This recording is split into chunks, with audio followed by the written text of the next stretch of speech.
Hey guys, how's it going today? We're going to be reacting to Sauron Takes On Super Mario Galaxy 100%. So this was supposed to come out last week, and I just did not have the patience or the power invested in me to just sit here and actually like watch myself play games. But we do get a lot of stars today. I get a lot more stars in the next episode. So I'm going to play a couple of Galaxy episodes, and then we're going to switch gears and go back to Final Fantasy VII. Somewhere along the lines, I might start another Let's Play, and I know, juggling 3, whoopsie. But I do really want to start playing Super Mario RPG, because Super Mario RPG has a remake. So this is the Honey Hive Kingdom, the Honey Hive Galaxy, where the bees are residing, so to speak. They're neat little characters, I suppose. That's all I got. I mean, I don't really know what to tell you. They're bees. I'm not really a big fan of bees. In fact, I'll tell you what, right now, the European honeybee is definitely not my favorite animal in the world. I really don't like the fact that we invest so much time and energy into saving an invasive species, when in reality, if you wanted to like actually help the environment, bumblebees would be more appropriate to be saving. There's been a lot of controversy with honeybees too, because like you got the bee movie, which acts like honeybees are the end-all be-all for, pollination, which, no, they're not. Bees aren't even the only pollinator, because you got butterflies, you got all sorts of... Let me die here because I'm stupid. Just get ran over by a rock. But yeah, you have butterflies, you have different types of flies, you have all sorts of different pollinators. And because of Bee Movie, everyone thinks, oh man, the honeybees are the most important thing in the world. No, they're not. They're really not. Let's not take an animated movie and think that that movie actually did research here. I just died. Steamrolled by a rock. Nobody's shocked. That's like the only thing I can't do really well in this game is like timing for hitting those crystal points on the rocks. I don't know why. For some reason, I'm just really bad with the spatial awareness on that whole thing. Like, that felt like it should have hit, but I guess not. That one I didn't spin fast enough. I'm really bound determined, aren't I? Jeez Louise. I'm trying to collect star bits, because Hungry Lumas will kind of start up here in this particular video. I do get another one next video as well. But what I'm basically doing is I'm trying to build up star bits in an effort to not have to worry about grinding later on, because Hungry Lumas are a beast. See that area behind the waterfall? That's the Queen's Castle. Boy, I read that delayed. Yes, it is. The Queen's... Did he really say castle? Hold up a second. Yep, they're saying castle. That's not a castle. That's a bunch of flowers where the queen happens to sit. Here we got Bee Mario. Bee Mario's not bad as a power-up. I actually do like it. It is a tad bit situational, though. It's not like something you could use in other particular areas really well. But the flight does actually do quite a bit for platforming. So I'm not going to complain too much about it. I actually do like the Bee Mario, I guess. Mario being based around animals is not something new, because you got Frog Mario. You also have Hammer Brother Mario. But like Frog and Raccoon Mario are actually based on mythological creatures, the Kappa and the Tanuki from Japanese folklore. So what's Bee Mario based around? Yeah, no clue. I have no clue if there is a giant bee man yokai. That'd be cool though. I mean, Props if there is. I just never heard of it myself. So grab a swig of Mountain Dew here. But yeah, B movie. Absolute bollocks. That movie is not factual in any way, shape, or form. Um, what's really fun is that a bunch of bee farmers used the publicity of that movie and were like, our bees are dying. We need them to pollinate and blah, blah, blah. Like honeybees? Yeah, you don't actually need those.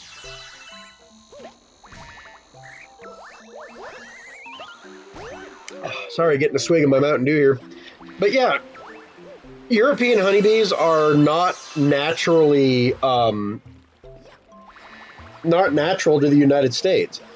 So our vendetta to save the bees, particularly honeybees, is because I think almost every honeybee in the United States is European at this point. Yeah, we don't really need to save those guys. I'm sorry. We're slightly better off without them because they compete with a lot of other bees for food. The difference being is that the other bees have natural predators and the European honeybees do not. So, whoops, yeah, they're actually killing pollinators that are naturally here in the United States. That being said, I like honey, but, you know, still. I guess this is kind of a cat. It's more of a fountain, like a really big fountain. And who might you be? A physician, we presume? No matter, we're in the most vexing predicament and require assistance. The most furious itchiness plagues our entire being. Must be stopped right away. I can relate. I did not slow down at that at all.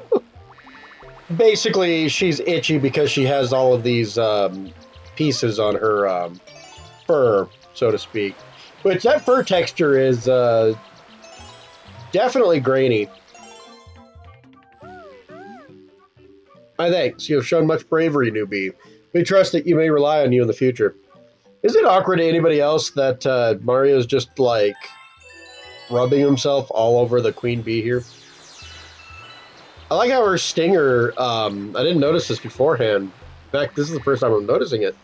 But her stinger doesn't actually end in a point. It broke off to some degree, so she can't sting you at all. I don't know why they decided to do that, but that's a thing, so. Captain Toad! I need to play Captain Toad's game, Treasure Trackers. I've never played it before. I absolutely want to. It looks fun. I like the dioramas from Super Mario 3D World. Never played Captain Toad Treasure Tracker. Never even bought it. I need to actually get it. I think the only real version you need is like the Switch version because it has everything you'd need in there.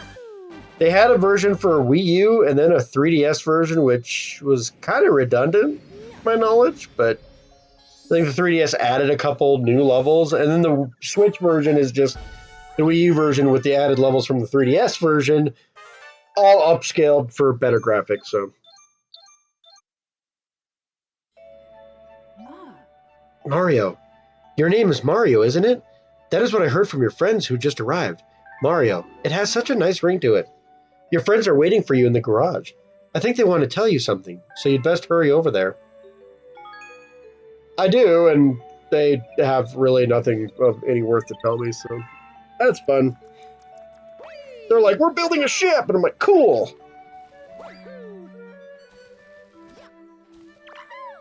They do help out, though. Like, props to these toads. They do actually show up from time to time. You help them out, they help you out. It's a pretty good system.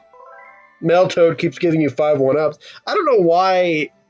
Like, you have to come talk to this dude every time you restart your game to get 5 extra 1-ups. And I don't know why. Like, they start you out with, like, I think 3? Why not just start you out with 8 or 9? Like, why do that? It's one of the few flaws of this game. They should have just started you out with, like, 10 lives and called it a day.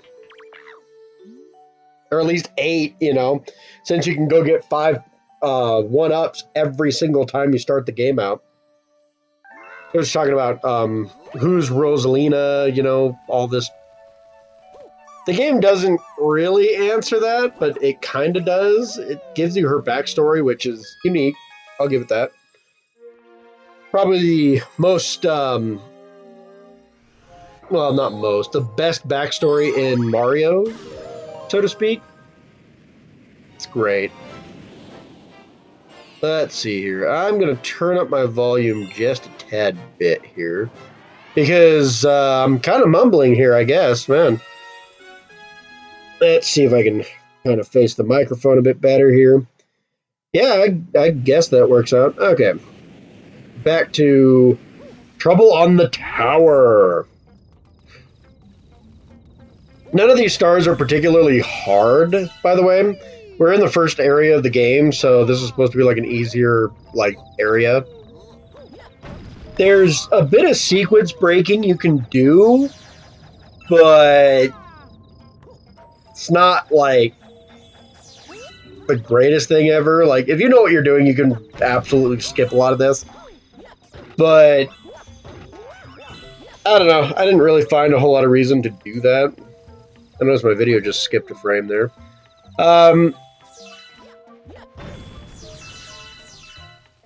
But then again, I'm mostly exploring a lot heavier because I'm still trying to build up those star bits, so. Let me just walk right off that ledge for you guys. Jeez Louise. Walking Mario straight is not my strong suit by any means. There's a Wiggler. You know, Wigglers are definitely an enemy that does not get enough love. They showed up in Super Mario World for the first time. And they do show up from time to time, but like... they're not the greatest. Oh, my train of thought derailed. I'm sorry. Wigglers don't get enough credit. Yeah. That's where I was at. Wigglers don't get enough credit, but like... outside of Super Mario World, they're not the greatest enemy. That's what I was trying to get across. Because they don't really show up, and when they do, they don't do a whole lot. I think Mario Galaxy 1 and 2 did a lot more for Wigglers than almost any other game. It showed up as a boss fight a couple of times. Like, you see them in Super Mario 64, and you see a Wiggler in Super Mario Sunshine. But they're just big, bulky boss fights. That's all they are. Like, they're not really super important in any way, shape, or form. So, as a common enemy, like, it's cool that they're boss fights, that's great. But as a common enemy, yeah, you don't really see them too often anymore. Even in, what was it? Super Mario Odyssey. There aren't really many Wiggler enemies there. In fact, the Wigglers that you get are that copy ability where it can kind of extend out. And then they have a Mecha Wiggler boss fight, which the Mecha Wiggler was pretty badass. But, like, those particular enemies were more there for a power-up than anything else. Like, they didn't really feel like normal Wigglers per se, because normal Wigglers... you know, you jump on them, they get mad, blah, blah, blah. These ones you just took over and dodged the other ones. They were just more obstacles than anything.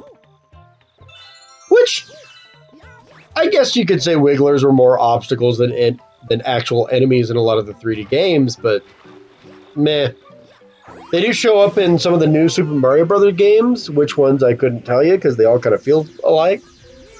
I do need to get to New Super Mario Brothers Wii eventually, because I reviewed the DS one. I have not reviewed the Wii one yet. Sorry about my sinuses. My sinuses have been absolutely delightful for the last week and a half here. There's a lot of pollen in the air, and guess what? My body doesn't like that. Real fun situation, but I mean, it probably doesn't help the fact that I was exploring the Honey Galaxy here. Like, look at that. That is the easiest enemy to take out. Like, no problem at all. Absolutely no problem at all. But Wiggler did show up in Mario Kart recently. I think it was originally in Mario Kart 7 and then ended up in Mario Kart 8 DLC, which is cool. Who else was in 7? Oh yeah, the Queen Bee. She was in 7, but she hasn't returned yet either. She's exclusive to Mario Kart 7, which is kind of interesting. Kamek showed up too, which is cool because he was supposed to be a character in Mario Kart 64, but was scrapped and replaced with Donkey Kong, and then never showed up again for whatever reason.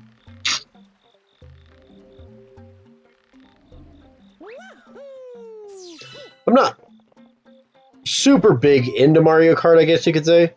I do like the game, but like, I'm mostly like a single player type guy. A lot of my friends don't really care much for Mario games, so when I play, I'm playing on my own. And Mario Kart being a multiplayer game, you know, not exclusively, but for the most part, I have a hard time getting people to play with me. I really do. Shame too, but is what it is, I guess. So that's why I've never like really gotten into like Mario Kart Wii. I kind of fell off from there. I didn't care much for Double Dash, if I'm going to be real honest with you guys. I know, blasphemy.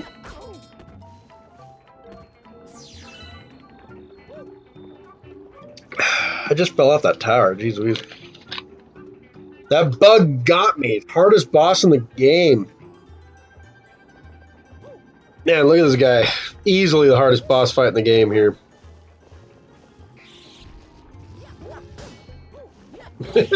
I miss him. One thing I do like, though, is the story of this particular galaxy. You help the queen out. Then there's a couple of bugs that are kind of on the tower. They're kind of being a pain. Well, then after you smite them with your butt, they go kind of ballistic and start a real boss fight in this next particular star that we're going to go get.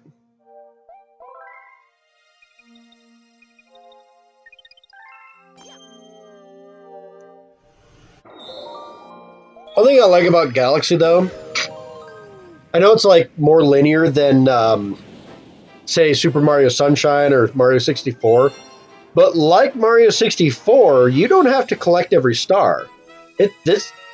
You can pick and choose which stars you want. As long as you get enough to get to the threshold and beat the bosses, you're fine.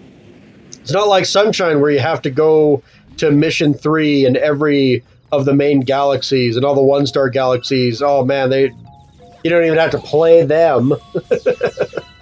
Not that I'm hating on Sunshine by any means, but I do. It's still a fun game. Like, everyone's like, it's the worst Super Mario game of all time. Brr, brr, brr. It's still a really fun, adequate game. It is one of the glitchier Mario games. It is definitely one of the worst 3D Mario games, sure, but like, it's still fun, and that's what people don't understand.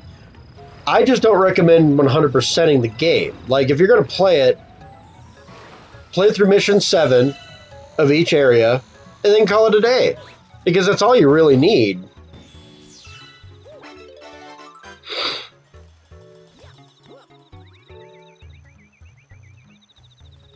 I love the flagpoles. It's funny, I never really like thought about it before, but like the climbing up the flagpoles and stuff and getting extra lives for them is definitely a reference to the original Super Mario Brothers. It was kind of a nice nod per se, but like what ended up happening is that a lot of the 2D and 3D Mario games started reusing the flagpoles idea, and that's fine.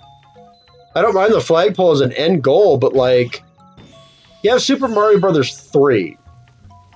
Super unique, absolutely amazing game. Super Mario World. Definitely one of the best 2D Mario games as well. Oh look, ukulele downloaded, cool. Forgot that was a thing. But like, you know, Super Mario Brothers 3 and Super Mario World, you know what they didn't have? Flagpoles. Not one. And that was cool. It was fine that they didn't have flagpoles because they had their own unique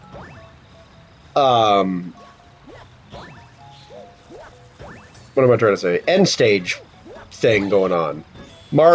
Super Mario World had like the stage tape where you got bonus rounds from it, and then Super Mario Brothers 3 has the end, exit stage right, you know. But that's cool. It's unique that way. The neighbors are causing trouble again. We would be most grateful for your assistance. This stinger doesn't look flat, but it looked flat to this from the side. That's kind of weird. I'd say it grew back, but she wouldn't be a proper honeybee if it did.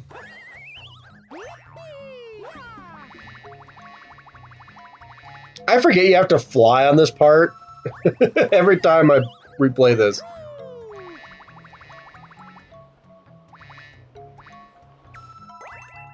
Like, for some reason, I just think that, doing the motion is just going to take you to the next area. No, you got to fly over there.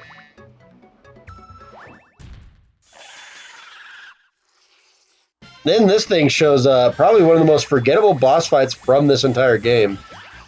I forget it's a thing.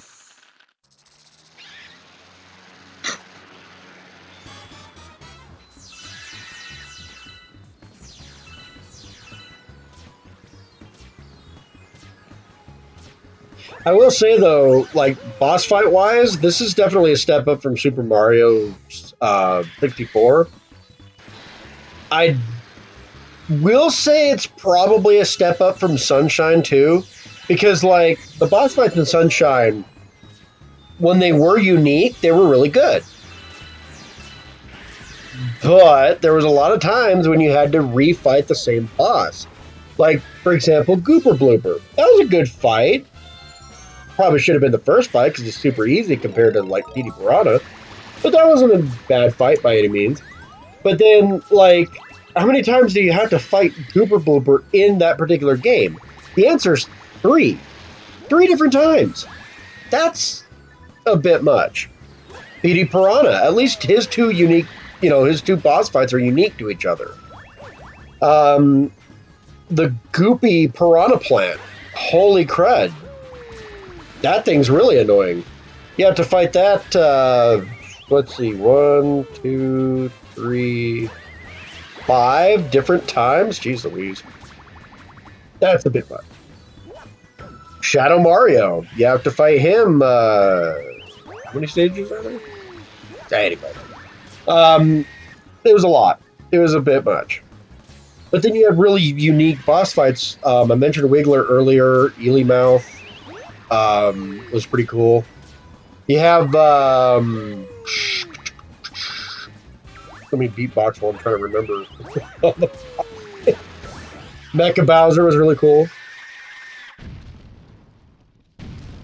This thing doesn't feel as grandiose as those other ones, but like when it comes to mechanics, it's a good boss fight.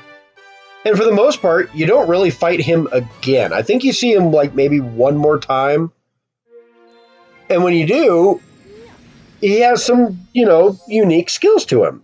That's great. That's fine. So while his design isn't great, it's not grandiose or anything like that, as a mechanic, it's sound. And that's what I like about it. Oh, Hungry Luma. This is what I've been saving up star bits for, is a Hungry Luma.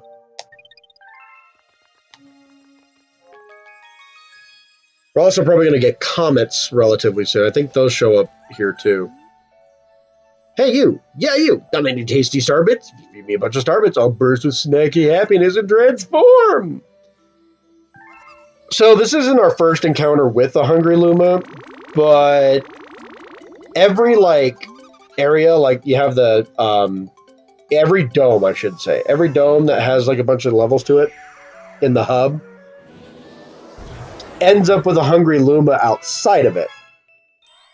If you feed them enough star bits, which they take a lot of star bits, some of these guys are up into the thousands of star bits, one shot, but you get a chance to go get another star.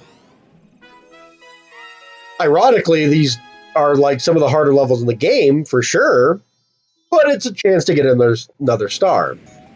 And if you're 100%ing it, obviously you have to deal with them regardless. So, love the music in this particular stage. It's reminiscent. I enjoy that. But this place oftentimes gave me utter hell when I was first playing the game. Took me a second to kind of catch on to how to play it. Now I'm really good at this stage. I'm also forgetting to grab star bits because you can kind of replace some of the star bits you lose. The second Hungry Luma, which I believe we encounter next episode, will there's like a place where you can really grind star bits if you're like up for the challenge, so to speak. If you have enough lives, you can really grind it.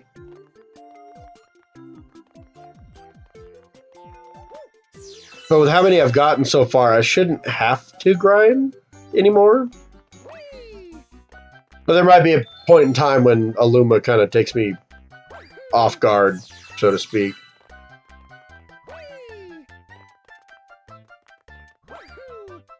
Tell you what, though, this just makes me want cake. My birthday's coming up, so I'm craving cake. I guess it's just a natural thing.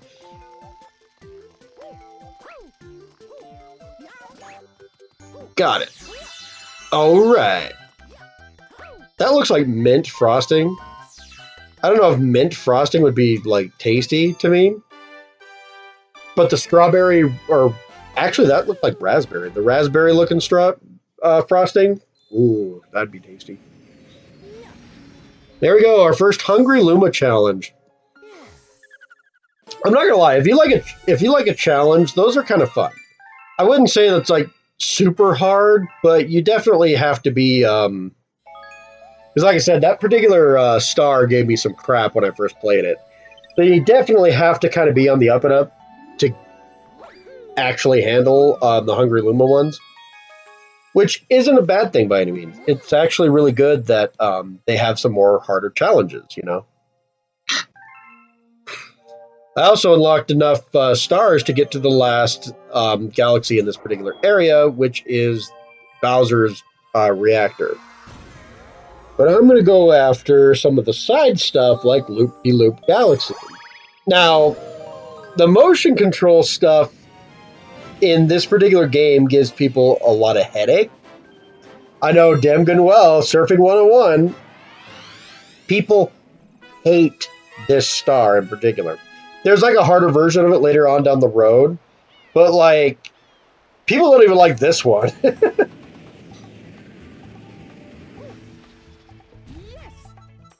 And the harder version might give me crap, but I think I one-shot this one.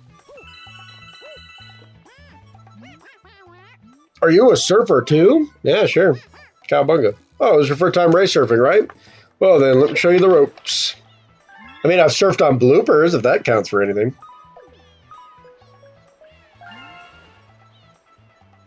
You really have to hold the controller awkwardly. So I'm using a more pro controller, a wireless one. And the only way to actually get this to work is to hold the controller so dang awkwardly. My Joy-Cons have like really bad drift, and I just haven't had the money to replace them. Unfortunately, Joy-Cons are more expensive than actual video games, so whoops. Somebody messed up there. Hopefully Nintendo with the Switch 2, hopefully being revealed soon, gets better Joy-Con-like things. But I do like the concept of ray surfing. That being said, this would make no sense in science, because, like, what the heck? What kind of gravitational field causes a river to just be levitating in space? We'll never know. But as a video game concept, it's kind of a creative situation. It's literally just using 3D space to throw water on there. It's kind of cool.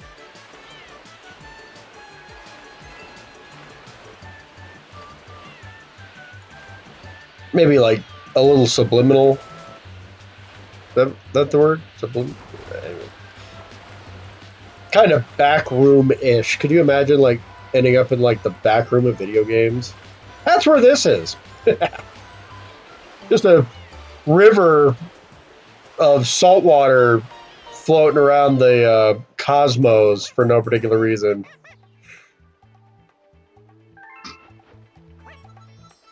Does it make sense? No. Is it fun? Well, if the internet is anything to go by, no, race surfing is not fun. So, yeah, it's not even fun. Fun design, I suppose. Anyway, so we got that star. If you notice, I've gotten quite a few stars at this point in time. I've actually cleared out quite a bit. I think I clear out even more next episode. Because I started with like 4 on this episode, and I've already like doubled the star count. And it's only about, a little over halfway through the video, so let's do the flip switch galaxy and crush this little challenge too. This one's way easier. I don't know why this is like a back galaxy. Like, to unlock this galaxy, you need way more stars than any of the other galaxies, including the boss fight. But, like, this is one of the easier stars. Plus, I love the background. One cool detail about the background here is it's like, it kind of has like a World 1-1 feel from the original Super Mario Brothers. You know, it's a throwback. I'll give credit where credit's due. It's a cute little throwback. When you beat the level, it turns into, like World 1-2. It's really cool.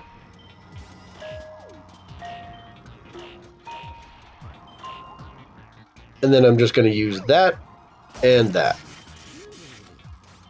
I didn't mean to hit the lightning twice.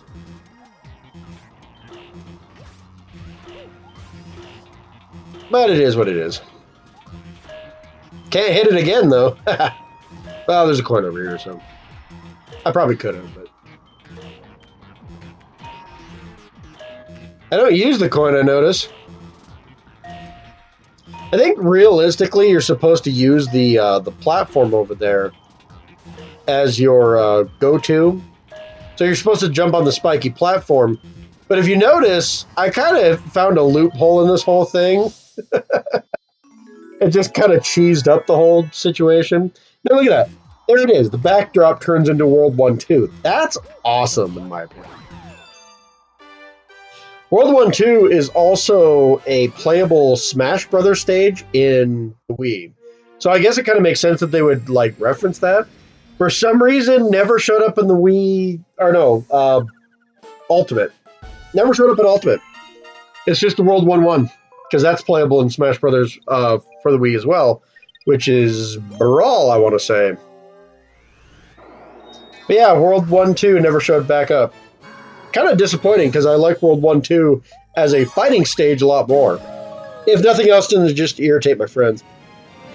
They also didn't bring back the Pac-Man stage from the 3DS, which is really cool. Way better than Pac-Land, and yeah, they just didn't bring it back at all. Very disappointing. Because that's the better stage. I don't know why. They could have like nixed Pac-Land and brought back Pac-Man stage at least. Nothing wrong with wanting like exclusive stages on like Melee, Brawl, you know. They're stages that you don't see ever again. They're exclusive to those games to not just completely discredit those games, but like at the same time, what the heck? So these little helmet guys are annoying to deal with. You can smack them into the black hole down there, or you can absolutely just stomp on them after you flip them around. I do like the idea of helmeted Goombas, though, because it gives you, like... Bowser means business in this game, and that's what I like about this particular game, is that he's trying to conquer the galaxy. Like, he's an actual threat in this one. It's not just like, oh, you know, oh, we're saving the princess again. Oh, he's trying to take over the Mushroom Kingdom. There's always a sense of urgency when Bowser does his shenanigans, because he is kind of the bad guy. But like this particular game, there's way more urgency now because he's not just trying to take over a kingdom. He's trying to take over the entire universe. This particular boss fight's also really cool. I think they wanted it to show up in The Legend of Zelda Twilight Princess. They wanted a boss where it was like part stage, part boss, you know, to kind of give a sense of scale. And they couldn't get it done there, but they ended up putting it in here instead, which is fine. It works better as a platforming boss for sure. The problem is they made him stupidly easy and then never really revisit this guy at all. Like spectacle-wise, this is easily one of the cool. Look at that scale. This is one of the coolest looking boss fights of all time. This just looks badass. But there's a reason it's the first boss you encounter. Well, kind of. It's not a, I guess, first mandatory boss, because there's bosses you can find in the stages too, but like, nah. I fought 2 of them last episode. King Caliente, I almost said Calamari. King Caliente, as well as Dino Piranha, which, again, cool designs on both of them. They will both somewhat return, so to speak.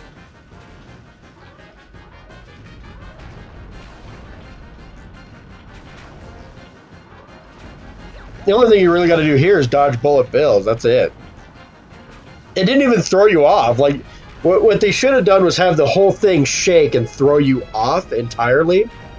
So when you got the original cage done, then you have to climb back up it, but it's firing it like a faster pace or something like that. That'd be cool. This boss would have been way better if that was the case. But they didn't do anything like that. They just, you know, I'm already up there. Yeah, what the heck.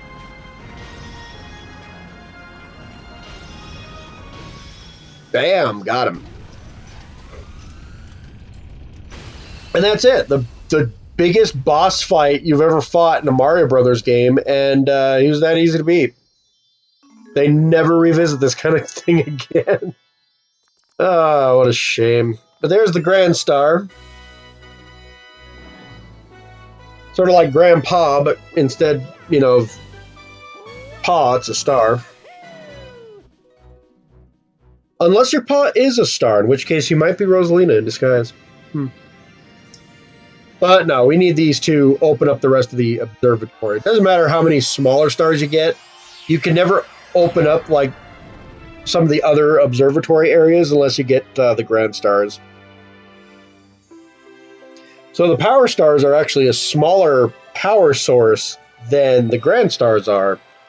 And they help you get through the galaxy, but not like enough to really open up like a whole brand new area per se. Which is interesting because Mario's using Power Stars to power Princess Peach's castle. So they are powerful in that context, but like when it comes to space travel, they ain't really nothing all that much. It's kind of interesting. He's just talking about the beacon, which is basically that sun in the background. It grows every time you find a Grand Star, and then you can power up more of the observatory, which is more or less a giant satellite.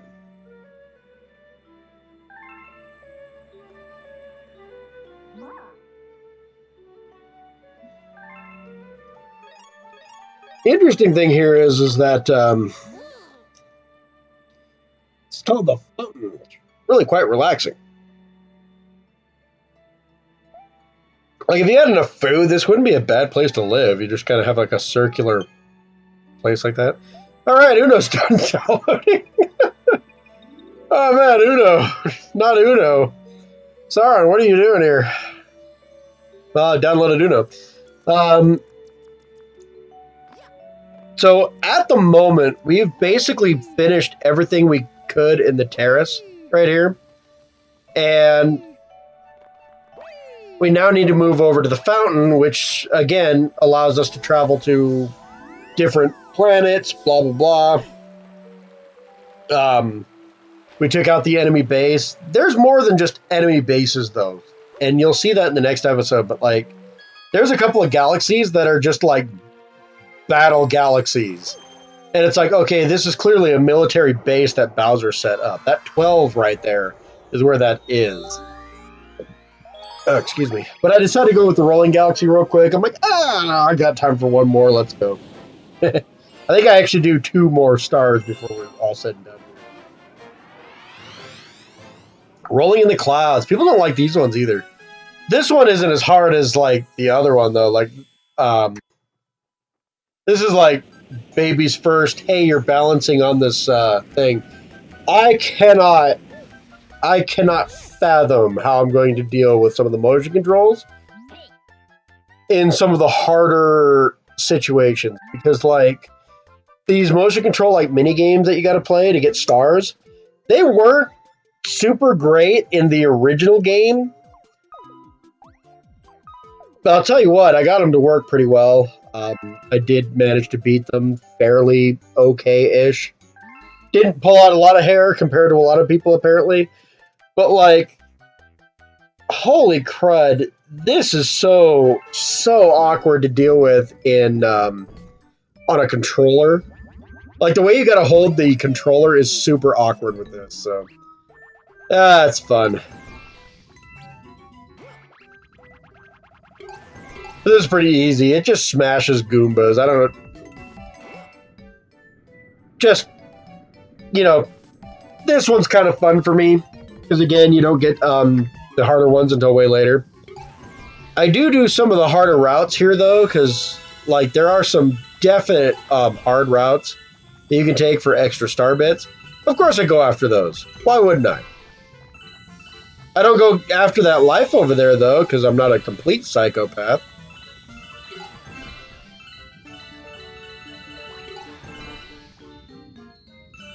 But as you can probably tell, I am still have like a lot of my original skill from this damn thing. Because it's like riding a bike. You just don't forget that crap, I guess. And you can make that jump over there. I prefer just going on this tiny little platform instead. Because again, not psycho enough to go after the extra life, but psycho enough to try and do this. The question is how many tries does it take for me to actually get through all this crap? And the answer is shockingly 1. I might be horrible at like actual golf games, but for whatever reason, platformers and some of their strange minigames, I've gotten pretty good at. There we go. Nothing says prize like a fuel source. Whenever I'm playing video games, I always thought of myself as like a treasure hunter. And the stars would come in like big treasure chests and everything like that. So like that particular challenge, like, oh, you won, here's like all this treasure. And the star just happens to be a part of that. You know, because you can use that as a fuel source. That's really useful stuff to have. So that's, I don't know, part of my mentality when I was playing video games. I don't roleplay now anymore, but I used to roleplay back in the day. All right, we're going to open up this last galaxy, and this will be the last star in Space Junk Galaxy. All right. Now, there's a fun little Easter egg here. Because, like, Miyamoto created both Mario and Pikmin. When the GameCube came out, he created, like, this completely new IP, Pikmin. And it was actually a really cool game. I played both Pikmin 1 and Pikmin 2. Have yet to play 3. I really want to play 4, but I don't have the time at the moment. But there's an Easter egg to Pikmin 2 in this particular level. There's also creepy crawly spider things. Like, they're only on like 3 or 4 legs, but like, I guess arachnophobia warning too if you're not used to that kind of thing. They're more cartoonish than anything, though. I wouldn't think they're too scary, but I have arachnophobia, actually. That being said, my significant other has arachnophobia, And hers is way worse than mine. So when spiders show up, guess who has to face their fears and deal with that crap? Yeah, that'd be me. Yippee skippy. Oh man, I run right into that thing. Good job. Good job, Sauron. Good job. This level, it's kind of interesting because it's called Space Junk. There's a couple of interesting... Here's the reference, by the way. This is Olimar's ship from Pikmin 2. At least that's what everyone claims it to be. There's obviously some staunch differences. But it does look remarkably similar to that ship, so I'll say it's a reference. I think it's a reference. And it's kind of a fun reference, too. But, what was I talking about before that? Nope, lost it. Train of thought. It's in the forest somewhere. Somebody go find it. Those passengers for that train of thought need help. They're in danger. This just makes me want cookies. You know, Subway has cookies that have like the mint chocolate chip every so often, and oh man, they're really tasty. I wouldn't put mint on like a cake frosting per se, like a mint chocolate cake. Doesn't sound appealing to me. It sounds like way too sweet. But a mint chocolate chip cookie, bit of a different story. Yeah.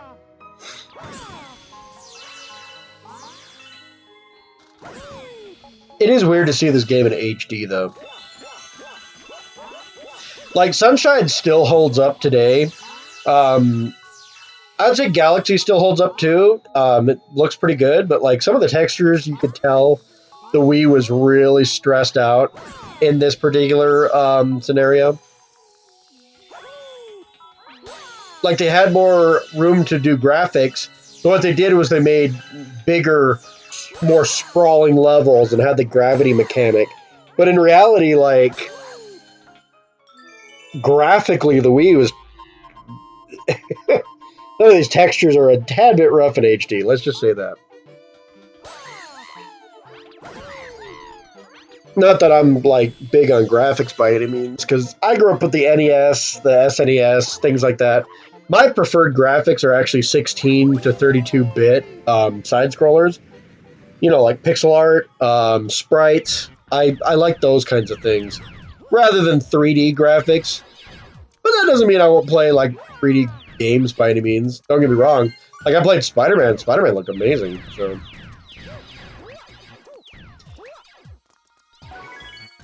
Got that one.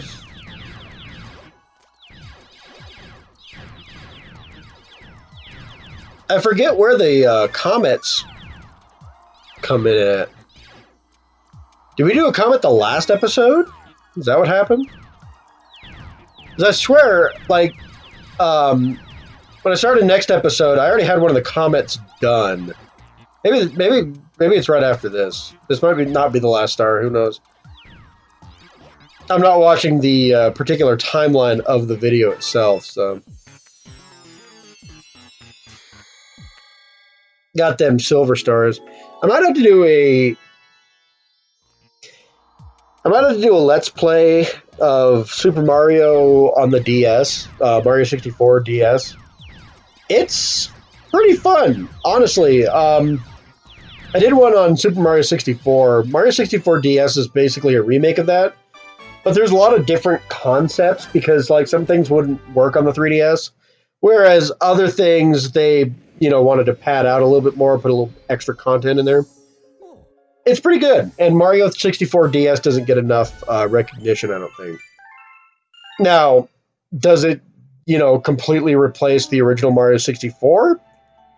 Oh, yep. Now they're talking about Comet. So, okay, we're going to do the Comet first on this one. That's my bad. Okay, now I see what happened. Okay.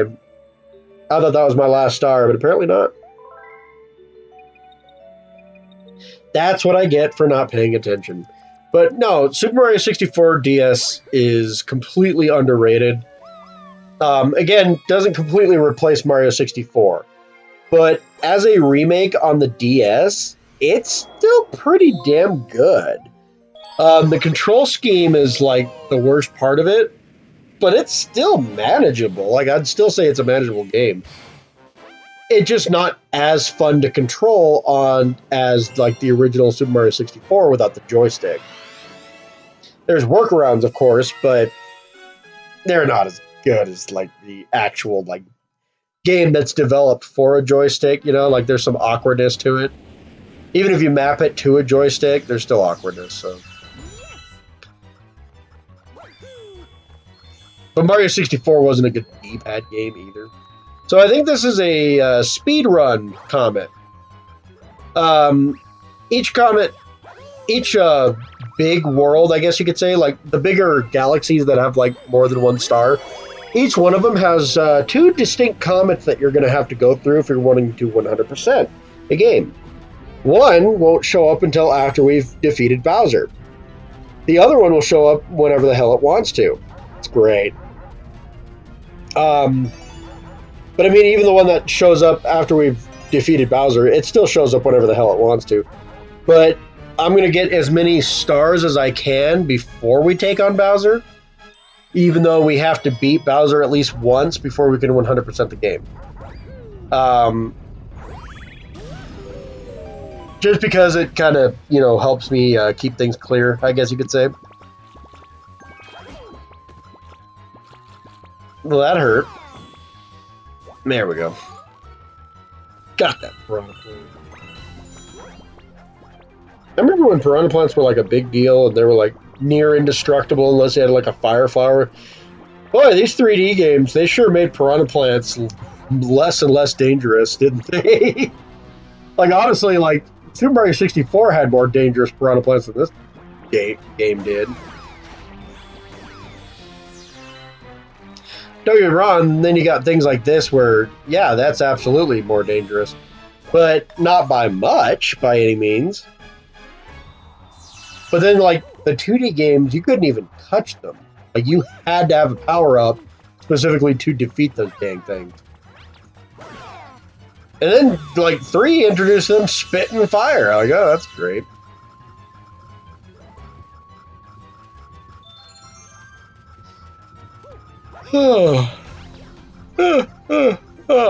Apologize for yawning. It's been a busy day. And I'm planning on getting more done after this, but yeah, like I said earlier, this video was supposed to come out like last week, and I just could not be bothered. Work was exhausting. I just did not have the patience to actually sit there and record. So there's Dino Piranha. So I guess you do have to fight him a second time, more than what I thought, because I did mention he's coming back, but he's coming back in a bigger way. This is just the same boss fight, but you're supposed to speed run it.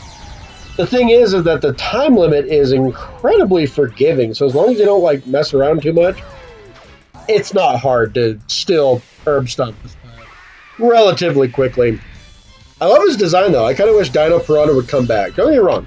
Love Petey Piranha. Absolutely. But I do wish Dino Piranha would come back to some extent because this is a cool design for a piranha plant.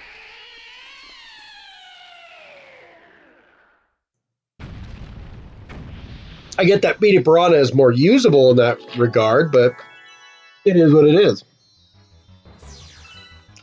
Alright, so we're about ready to wrap up shop here today. This is the last star, I promise this time. I'm looking at the timeline this time around. And yeah, thank you guys so much for watching. This is going to be a long journey, so prepare for that, I guess. Like I said, I'm going to do several other Let's Plays while I'm doing this one too. But yeah, thanks everyone for watching. Glad we got through a lot of stars. We're getting through more next week. And you guys take care. We basically got the turrets done other than like one comment, so there's that. But yeah. Oh, like, subscribe, comment. Really helps my channel out. All right. Bye-bye, my minions.